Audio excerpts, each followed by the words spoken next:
internet. I recorded a very long version of what I'm about to tell you. And I think the short version will be more to the point and more effective. What I'm talking about is I've been observing Tim Pool for a while. I followed him since I don't remember if I saw his content when I was in high school, but I definitely throughout college he was somebody I watched, and he was a Occupy lefty, so I wasn't down with his politics, but I thought he was extremely honest, and I thought that his coverage was absolutely excellent. I got to hear directly from the mouths of the people who were there, which was a lot better than what the coverage the media was giving us, and he seemed like he had a lot of integrity. So I stuck with him. And over the years, he's very anti-war. Like he wants nothing more than for basically us to leave Iraq and Afghanistan. Like that's like a priority one issue for him is no war. But then something interesting happened. He started paying more attention to what was going on in China. From basically the oppression of the citizens, Hong Kong, and particularly the Uyghur genocide. They're just exterminating an entire class of people. Loading them up on trains, harvesting their organs. It's as bad as you can imagine. And they're just doing it. And it's very interesting because he's no longer opposed to taking political actions that may lead to a hot war with the Chinese. He's for the tariffs and the sanctions we're putting on China right now because of what China is doing to the Uyghurs and what China is doing to Hong Kong particularly, and the threats they're making of the surrounding nations as well. Taiwan's tied in, Vietnam's tied in. There's a lot of stuff going on. But he said, well, yeah, I'm glad they're doing these sanctions. I'm glad they're calling them out. They're being hard. And, this might lead to a hot war, but that's okay because we're doing the right thing. I'm just like, wow, man, you think a war with, Iraq and Afghanistan costs life. You wait until you see us fight the Chinese. I mean, holy hell. Like, they have absolutely no concept of what the value of human life is. They're just going to, the amount of people who are going to die, we go to war with China is going to be, it's going to make World War II look like a joke.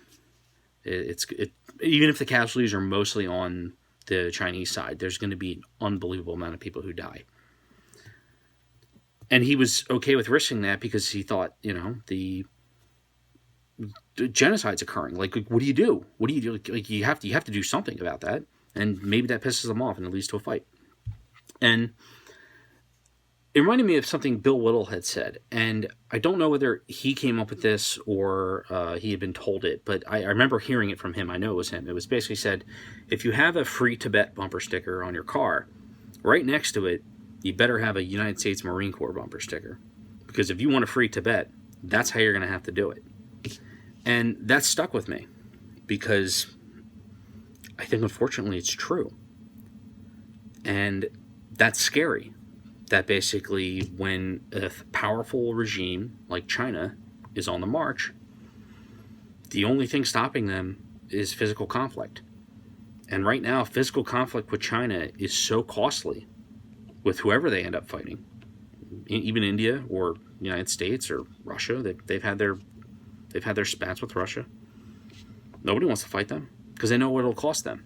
It might cost the Chinese more, but they know it's kind of like mutually assured destruction, where the Soviets they're evil, but they weren't crazy. They didn't want Moscow to be a smoldering radioactive puddle just so that they could wipe out the democracy or something. Like they knew the cost was too high to go to war with the West, and that's why it was a Cold War.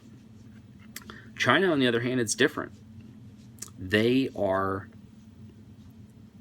kind of the ones who have the power because they know that they're powerful enough where nobody's gonna stand up to them militarily in a way that could lead to a hot war because the risks and the implication is far worse.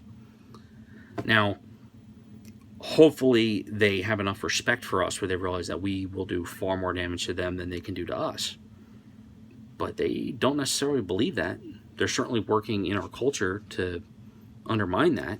They love this shit with the people divided and yelling at each other online and the anti-Trump and BLM riots. Like, they love that stuff because it when we're not united, it makes us almost knock my bottle over. Makes us a lot weaker in terms of clarity of ability to strike back. You know, let's just say after 9/11, when like everybody, like that September, that October, pretty much at least a year after that, everybody was so on the same page. You think any country or any terrorist organization would have messed with the United States after that amount of unity? No. The Libyans, within a couple of years, literally handed over their chemical weapons to the United States. That's basically said, please don't bomb us. It's, you know, China was not going to start a war with a united United States. But a split one, well, they might think otherwise. They might say, well, look, you know, I bet you we can prolong this war long enough where it becomes unpopular, and then the Americans retreat. Kind of like in Vietnam, where basically we pulled out and we had a treaty with the South Vietnamese, and then because of basically Nixon being impeached and everything Nixon administration had done being pointed out as being I guess tainted at that point, they undid the deal we had with the South Vietnamese. And what happened? North Vietnamese invaded them and crushed them and killed them by the hundreds of thousands, and, you know, killed priests and intellectuals. And democracy died in South Vietnam because basically we pulled our financial support too soon. And that was an act of Congress. And it was just because we were politically divided. And, you know, you could point fingers, you could say, you know, it's the Democrats who did that. Yeah, that's true, but I don't want to ascribe that to people today because most of them weren't alive during that, particularly the young kids. But that's how they play the game. They're thinking, you know, hey, you know, Americans, they wouldn't commit enough to win Afghanistan. And they've been there for like almost 2 decades now. And they won't commit enough to like win. Like, they won't wipe out the Taliban. They just won't. They're not willing to do what it takes to like kill enough people to invade and install our culture and do all these things to make the war end. We're not willing to do that. And they look at themselves, they're like, well, you know, how are the American people going to think when, you know, one of our carrier fleets is knocked out and we lose, you know, 300,000 men in the first month of conflict because it's just that nasty? Or, you know, 1 million bodies landing on the beachhead and 1 million people dying to take Beijing or something. Probably more than that. You think we got the stomach for that? I don't think so. I know my generation. We don't. And, you know, they see people like Tim Pool, how Tim Pool used to be, where it was just staunchly anti-war no matter what. They laugh. They run circles around those people. Oh, they'll do anything to avoid war? Well, then guess all we have to do to get what we want? Say it will lead the war. That's how bad guys operate. That's how China operates. That's how Nazi Germany operated in the beginning. That's how the Soviet Union operated. That's kind of, to a degree, it's how the Russians operate. That's kind of what's going on between Turkey and all that. It's if you're anti-war, you know, they laugh when they see those kind of people. But now Tim is saying, all right, you know what? We do have to take the risk of a hot war with China because they're doing really hard things, and they're hurting us culturally, they're hurting us economically, and they're exterminating the Uyghurs, and they're doing this horrible, like, we got to do something. And if it's heavy sanctions that leads to a hot war, well, we did something. Okay.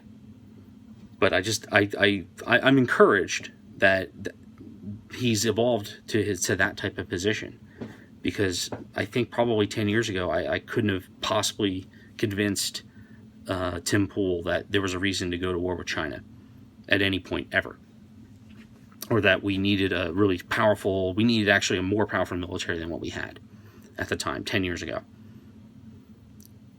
But a lot of people were waking up realizing, wow, like, they're not afraid to go to war with us because they know we're more afraid to go to war with them than they are with us, because we just don't have the political capital to do it. So, food for thought. I wish Tim Pool well. I'm going to continue to watch his stuff.